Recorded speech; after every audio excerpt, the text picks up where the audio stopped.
Assalamualaikum warahmatullahi wabarakatuh. Salam sejahtera.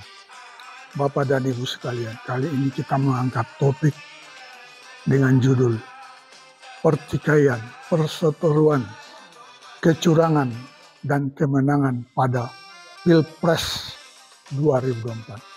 Percayakan saja kepada Mahkamah Konstitusi.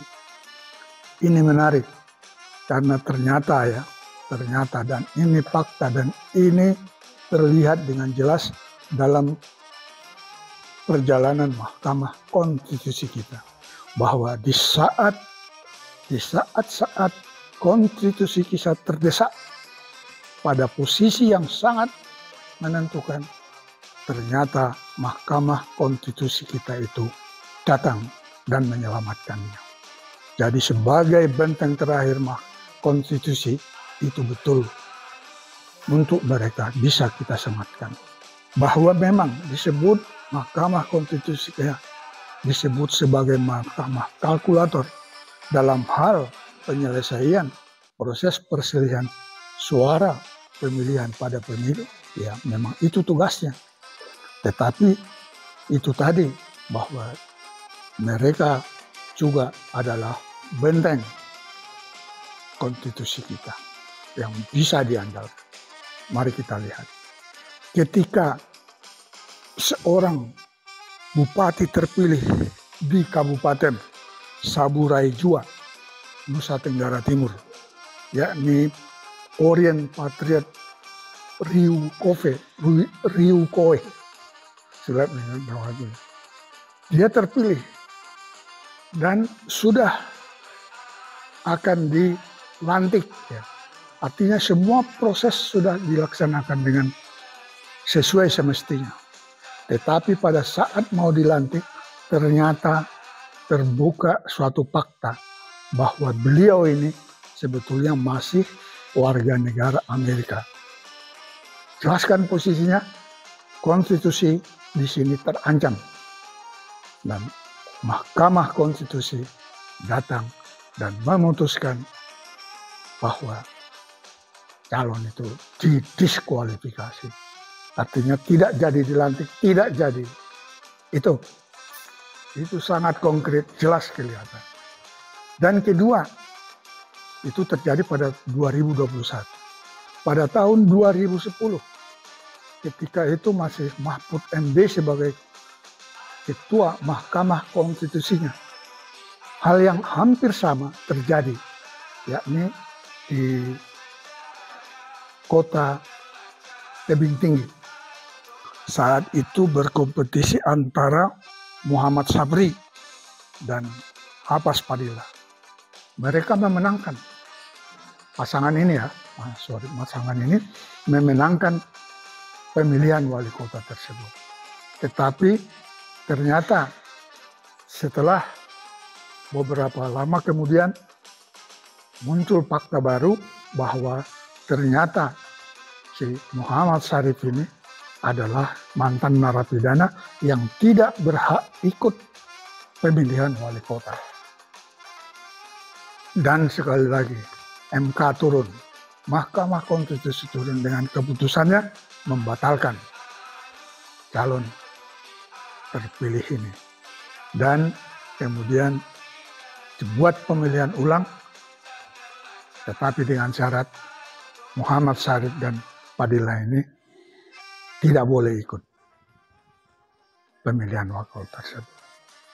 Jadi ini fakta. Soal yang menarik sebetulnya yang ada dua. Jadi ada dua model yang juga menarik. Bahwa pada saat pilkada kontestasi antara Denny Indrayana dan Sobirin dalam memperebutkan gubernur Kalimantan Selatan pada waktu itu. Kecurangan TSM dituduhkan juga. Dalam hal ini Sabirin adalah petahana. Tetapi selisih suaranya kecil sekali. Kurang dari 1%. Denny Indrayana menggugat ke MK agar diadakan pemilih curang dengan tuduhan TSM tadi. Sehingga tim mereka menunjuk beberapa kecamatan, ya, ada 5 kecamatan di mana seharusnya mereka menang tetapi lalu kalah. Diajukan ke MK. MK waktu itu mengabulkan tuntutan itu, sehingga dijadikanlah pemilu ulang. Prosesnya memang sampai 6 bulan. Ya. Tetapi yang menarik adalah pada saat dilakukan pencoblosan ulang itu, ternyata Denny Indrayana memang kalah dengan jumlah 1,5%. Tidak besar-besar amat. Waktu itu Denny juga sebetulnya kelihatan belum bisa menerima kekalahan itu.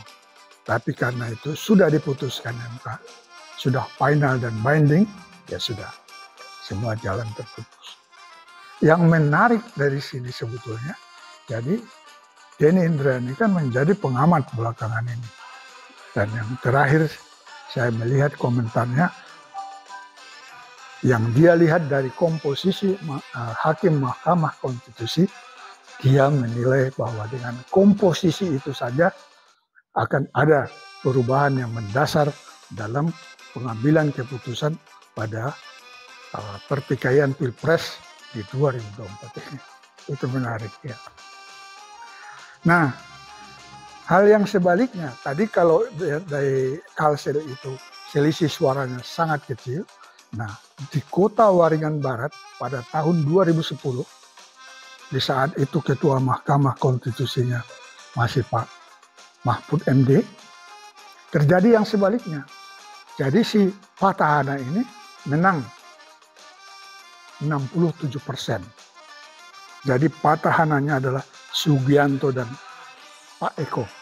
Nah, yang menarik juga di situ adalah ternyata Bambang Wijayanto adalah pembela musuhnya Petahana, ya, saingannya Petahana. Nah, yang sekarang kita lihat kan bahwa Bambang Wijayanto dan juga Mahfud MD berada pada kubu yang ya katakanlah sama, ya, walaupun 1 dan 3.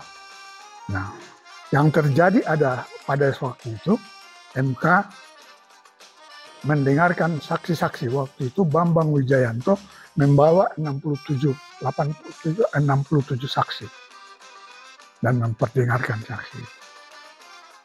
Dan Mahkamah Konstitusi setelah mendengarkan saksi-saksi ini kemudian memutuskan bahwa Petahana dinyatakan batal sebagai pemenang, dan justru yang menang adalah itu tadi, yang challenge, ya, bupati yang penantang Petahana. Jadi apa yang ingin saya katakan adalah pada saat-saat konstitusi kita dalam kepepet, dalam posisi yang tidak menyenangkan, dalam posisi kehancuran, katakanlah begitu, ya, itu Mahkamah Konstitusi betul-betul datang dan menyelamatkan konstitusi kita itu. Yang menarik sebetulnya pada Pilpres 2019 saat kontestasi antara Prabowo Subianto dengan berpasangan dengan Sandiaga Uno dan berhadapan dengan Joko Widodo dan Ma'ruf Amin. Pada saat itu tim pembela dari Prabowo adalah Bambang Wijayanto yang berhasil memenangkan proses pertikaian pilkada di kota Waringin Barat pada 2010. Tapi apa yang terjadi? Mahkamah Konstitusi tidak mengabulkan apa yang mereka inginkan. Karena mereka menginginkan jurisprudensi yang ada di kota Waringin Barat agar diterapkan di mendiskualifikasi atau membatalkan kemenangan Joko Widodo dan Ma'ruf Amin. Yang menarik di sini adalah Mahkamah Konstitusi kalau itu memang tidak dalam posisi di mana konstitusi terjepit, mereka ya landai-landai saja. Mereka melakukan judgement atau penilaian yang tidak sesuai dengan fakta yang ada dan nurani mereka sendiri. Nah, pertanyaannya sekarang, apakah konstitusi kita lagi terdesak? Lagi dalam posisi yang sangat fatal, ya terpulang penilaiannya masing-masing ya. Tapi kalau yang beredar selama ini tidak ada yang bahwa ada yang dilanggar secara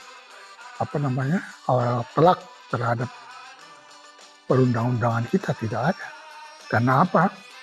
Kita melihat bahwa cawapres Gibran itu ada tiketnya. Keputusan MK nomor 90 bahwa ada tuduhan terkait dengan penyalahgunaan pejabat negara atau alat negara, dan juga artinya pejabat ASN, TNI, dan Polri, dan juga pemanfaatan bansos untuk pasangan tertentu. Itu kan yang dituduhkan selama ini.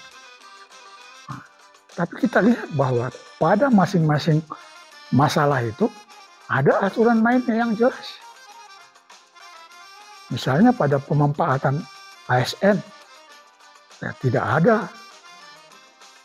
artinya yang terbaca dengan telak oleh orang umum atau apapun yang disampaikan selama ini yang dipertikaikan di Mahkamah Konstitusi terkait penyalahgunaan aparatur negara ini, tidak ada. Juga disebutkan adanya penyalahgunaan penunjukan pejabat pelaksana tugas untuk 271 mulai dari gubernur, bupati, dan wali kota. Bahwa undang-undang itu memang sudah ada dan itu memang sudah bisa diterapkan harus diterapkan pada saat sekarang. Bahwa banyak kontra pendapat yang itu, ya itu kan wacana yang bisa diperdebatkan. Ya. Tetapi bahwa undang-undang itu memang ada dan itu yang diterapkan oleh pemerintah yang ada sekarang. Begitu juga dengan bansos. Bansos itu ada aturan mainnya. Bahwa itu adalah persetujuan kesepakatan antara pemerintah dan DPR. Itu clear. Intinya tidak ada sebetulnya yang dilanggar di situ. Kalau soal bisa diperdebatkan, ya bisa diperdebatkan. Dan juga kalau koalisi 1 dan 3 bisa membuktikan apa yang mereka curigakan, sangat terbuka bahwa hakim-hakim kita itu akan sangat bijaksana untuk menilai itu. Kita sangat percaya itu. Tetapi kalau alasannya hanya sebenarnya kemunduran demokrasi, itu kan yang selama ini di-tagline-kan ya, bahwa kita demokrasinya makin melemah, makin mundur. Nah, itu mungkin bagi pandangan sebagian orang itu betul. Tetapi bagi pandangan yang lain, itu tidak bisa diterima, debatable ya. Jadi Bapak dan Ibu, kalian yang ingin saya katakan adalah bahwa Mahkamah Konstitusi kita ini bisa diandalkan. Dan mereka telah menunjukkan kualifikasinya selama. Jadi kita harus menyadari bahwa pilpres ataupun itu pilkada yang terjadi di negara kita, itu adalah untuk mencari pemimpin-pemimpin yang terbaik pada masanya. Mereka bukanlah lawan yang istilahnya perang Bharatayuda. Karena apa? Karena di satu pemilu mereka bisa berlawanan, berhadapan-hadapan, tetapi di pemilihan yang lain mereka justru berkawan. Maksudnya apa? Bahwa yang berkonflik sekarang itu adalah sistem. Jangan kita terbawa oleh emosi. Kita punya perangkat, kita punya undang-undang, dan perangkat yang menegakkannya dengan baik dan bisa diandalkan. Jadi, mari kita nikmati apapun yang terjadi dalam proses Pilpres 2024 ini. Demikian Bapak dan Ibu. Wabillahi taufiq wal hidayah. Wassalamualaikum warahmatullahi wabarakatuh.